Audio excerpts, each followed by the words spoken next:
What's up, everyone? Brady Fiel here, coming at you with a review of the new Flat Black record, which was released July 19th, so a few weeks ago now.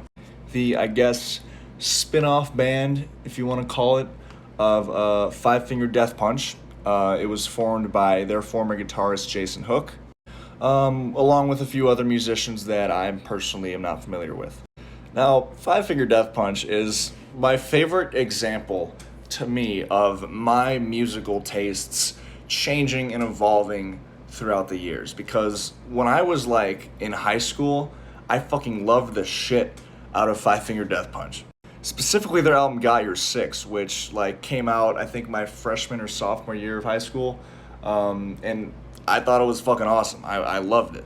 But as the years started to pass, I grew less and less fond of their music, which I think a lot of it has to do with not only just me maturing mentally, but also the fact that I started to learn how to play instruments. I started learning drums, and then after that I started learning guitar, and these irritating factors that are now the reason I cannot stand this band, they really started to creep in. Whether it was Ivan Moody's laughably immature lyrics, or Jeremy Spencer's painfully repetitive caveman drumming, or Jason Hook's extremely repetitive guitar riffs and solos. The production of almost all of their records sounding almost identical, the overuse of melodramatic ballads, having albums that were three-quarters filler, and just as I've gotten into bands that I now consider to be my favorite bands, metal bands, I find myself almost unable to listen to any of Five Finger Death Punch's material anymore. I'm serious when I say that there are very few songs that nowadays, I can actually enjoy listening to. I would say maybe at most 5 or 6 songs. But even despite that, I always go into every album with an open mind. I give every album a chance. In 2020, they dropped their album Fate, which was their first record without Jason Hook and without Jeremy Spencer, who, like I just mentioned, in my opinion, were really dragging this band down. I went into it with an open mind, and I don't think it's a good record by any means, but I would probably argue that it's their best since War's the Answer, maybe. But then they dropped Afterlife 2 years later, which just completely killed any optimism I had left for this band. Jeremy Spencer did that whole fucking psycho sinner, psychosexual band, which released I think 12 or 13 albums. If I was doing reviews at that time and I reviewed any of those albums, they probably all would have gotten between a 0 and a 5 out of 30 for scores. So given all that background information, which I know I spent a lot of time on, but I kind of have to because it's this band's debut album, and I think it'd be fair to say that the majority of people who are listening to it are likely Five Finger Death Punch fans or just rock radio listeners. So given this background information, I think the burning questions at the heart of this review are, is this band better than Five Finger Death Punch, and is this band better than Psycho Sinner? So now getting into the actual album, I will say that the very first thing that irritated me about this album was the vocals. The vocalist of this band is a guy by the name of Wes Horton. And literally, as I was playing through every single one of these songs, I quickly learned that this guy has one single style of singing, of vocals I should say, for every type of song on here. Whether it is a heavy track, whether it is a mid-tempo, more hard rock type track, whether it is a more somber track, this guy's singing the exact same way on every single song. So just right off the bat, serious lack of versatility in the vocals. And say what you will about Ivan Moody, but one thing I will always give him credit for is that technically he's a good vocalist. And I mean that just from a technical standpoint, because I can't stand the guy's lyrics. I've already said that. But he has a great, clean singing voice. He's very technically a good singer and screamer. I think he's got some great growling vocals as well. But this guy, man, he really has no versatility in his vocals.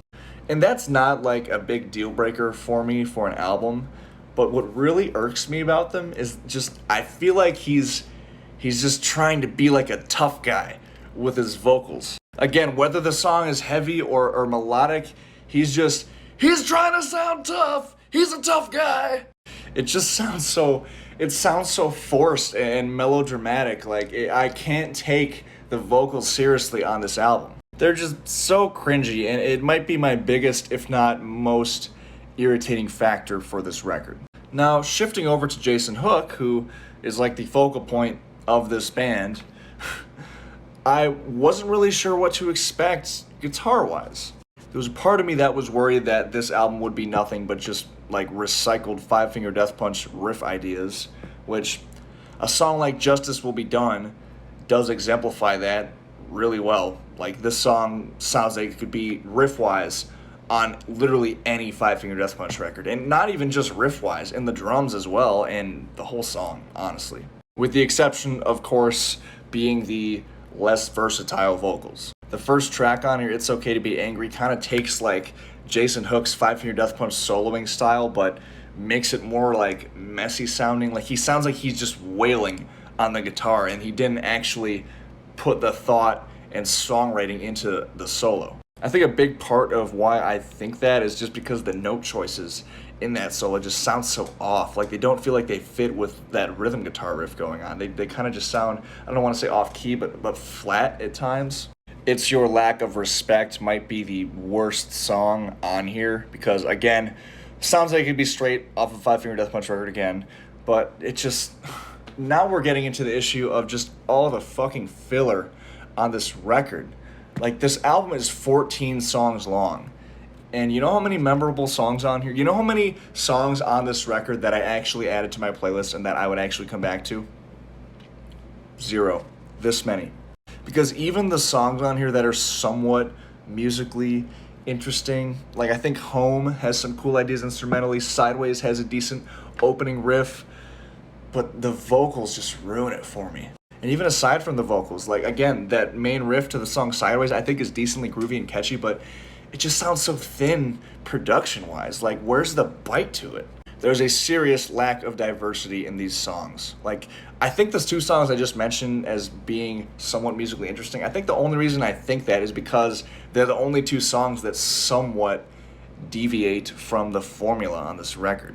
The lyrics on this record are awkward and at times generic, and you don't know what they're talking about, and when you do know what they're talking about, they're kind of just cringy. Again, the song It's Your Lack of Respect is probably the worst example of that. Also with the vocal delivery, how he goes for like that like weird knockoff nu metal cadence in those verses. I don't think this album does anything original. Another great example of that, the track Nothing to Some, which features Corey Taylor. And look, I love Corey Taylor. I'll say that right now. I think he's a great vocalist. I love Slipknot. I love Stone Sour. But he sounds so fucking out of place on this album and on this song. Like, listen to his verse on there. He's doing these ferocious, angry sounding screams, which sound good, but he's doing it over such this weak knockoff Rammstein Du Hast riff. Like, his vocal intensity is up here, and the music is way down here. It sounds so awkward. Just over 2 minutes in, you get this like decently cool sounding thrash riff, but then it's instantly ruined by these, again, super flat and awkward sounding just guitar wails that come out of nowhere.